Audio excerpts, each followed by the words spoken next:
Hi everyone, in this video papaytanan sa inyo on how you can spot or identify trending markets. Okay, so in these trending markets, or if you spot an asset that is trending up or down, this is where you can make a lot of profits or make up your losses. Sometimes we get hit. Yan, sunod-sunod yung SL natin. Nasa stop loss tayo. But here, this is where we can make up our losses but still come up profitable. And that's our goal for this video. And also, where we can position ourselves. Okay, so this is based on my experience, and this is based on my practice. Okay, so first things first, what's the structure ng trending up or ng trending down? So very basic. This is the first thing that you will learn pag nag-check kayo ng mga trading videos. Yan, so mga trending sa technical analysis. This is the first thing, and it's going to be up or down, up down. It's not going to be a straight up. Laging merong retracement yan, and what you need to spot is yung higher high and higher low. Ayan, so this is the higher high, this is the higher low. Yan, so this is where the breakout happened, and yan, nag-retrace siya dito. So pwede ka na mag-enter dito to go here, and stop loss mo is below this one. So medyo magulo, no? Medyo magulo yung drawing ko, but I'm going to show you with the real chart later. So burayla lang natin tong mga to. Trending up, yan. Higher high, higher low. Yan. So mas mataas itong low na to, yung retracement niya dito.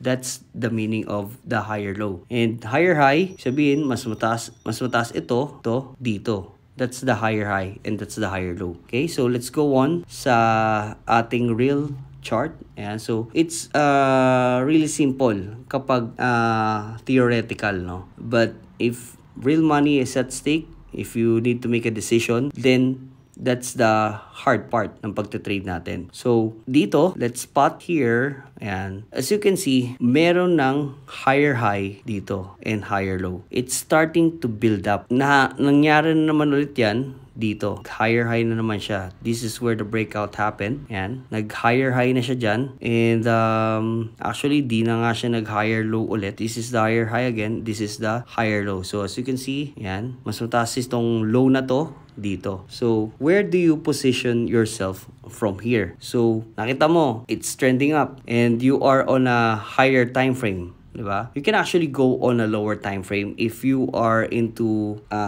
smaller positions, or if you are a day trader or a scalper. And if you are on a spot market, you can also you can trade here sa 1-day time frame. But if you are using leverage, you can go on a lower time frame. Okay, so where do you position yourself from here? So for me, if you are seeing that the market is trending up and is spotted higher high and higher low, so from here you can actually position yourself sa mga retracement, sa mga pag-pullback na ganyan. So pataas siya, di ba? Dito ka po position sa mga pababa na ganyan. And so ang another confluence mo is itong mga resistance levels, mga previous resistance levels na to na na-break niya. So kapag na-break niya tong resistance levels na to, nandito na siya. This is where you can position yourself. This is the previous resistance is going to be a support level now. And so this is where you can buy. And so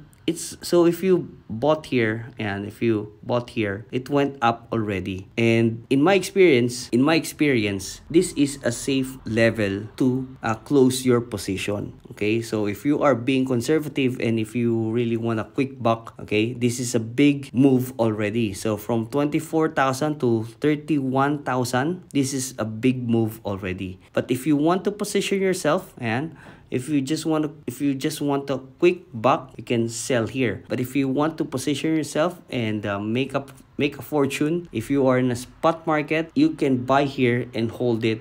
Your stop loss, okay?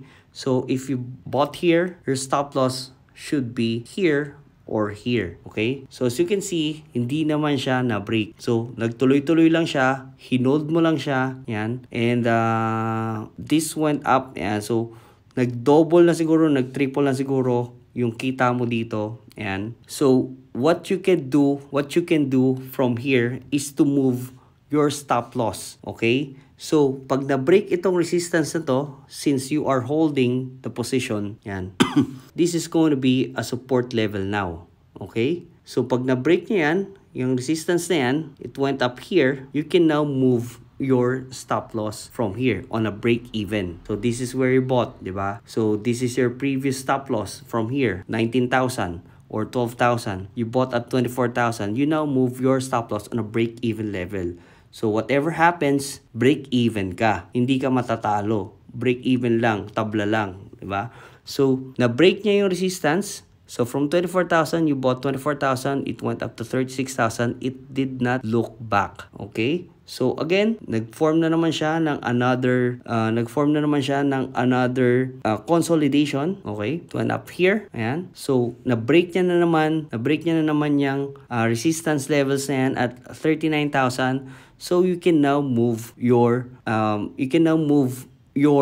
stop loss level on 32,000. So here, the previous resistance. So this is where you can make a lot of money because you are milking the market while it's still on a trend. So pag habang nagtitrend siya, mini-milk mo yung market, hindi ka nagko-close ng position, less yung fees, okay? And probably if you are using leverage, if you are on a buy, you are on a negative swap, pero yung laki naman ng profit mo dito, okay ka na. Kumbaga parang bawing-bawi ka na. Okay? So bumili ka 24,000, you now have a profit 31,000. Sure ball na yan kung bumaliktad yung market, you are on a positive side. And sure, you did not capture the market sa 48,000, di ka nakapagbenta dyan. But still, positive side ka pa rin naman, di ba? And you are milking the market. So now, it went up. So meron ka ng previous resistance. So this is going to be your new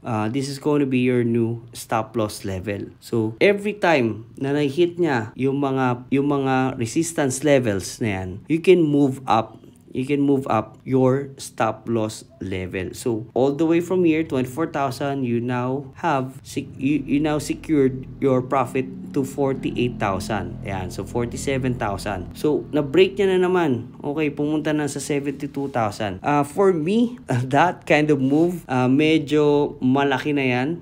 But if you still want to hold, no, hindi pa rin niya na-break. Hindi niya pa rin na-break yung stop loss level mo. Ayan. Naghintay ka pa rin, it still went up, okay, to 106,000, which is the current level of Bitcoin. And so we are now on a current state of Bitcoin, 97,000 na, all the way up. So again, if I am going to hold here, I will put my stop loss from 24,000, I will move it to 70,000, okay? So, if you want to hold, but for me, sagad na to, 100,000, this is a psychological level and it could go down from here. So, if I were you, if you have 24,000, if you bought Bitcoin from 24,000, you could have sold 100,000 or 106,000 kasi sagad na yan for now, okay? But if you still want to hold, it may go back to your previous level where you bought. But it may not go on negative sa 24,000 where you bought. But sayang naman yung profit mo. Nasa taas ka na. So you can hold on to your profit, wait for it to go down, then pwede ka ulit mag-buy from that level. So that's how we can spot a trending market, and that's how we can milk a trending market. And even if you got hit by your stop loss na sunod-sunod, if you have this kind of trend na na-ride mo, bawing-bawi yan, and you will still come up profitable. That's what I can assure you, because this is what we are practicing, and this is what we call trailing profit, trailing stop, no? So we are trailing our stop. Every time it hits the resistance, we move the stop loss from there. Yeah, so as long as it's not getting hit, tuloy-tuloy lang yung pag-hold natin. And that's where we milk the market for the most profit. And that's it. That's it on how we can spot or identify, and that's how we can be profitable on a trending market. So thank you so much. Have a great day.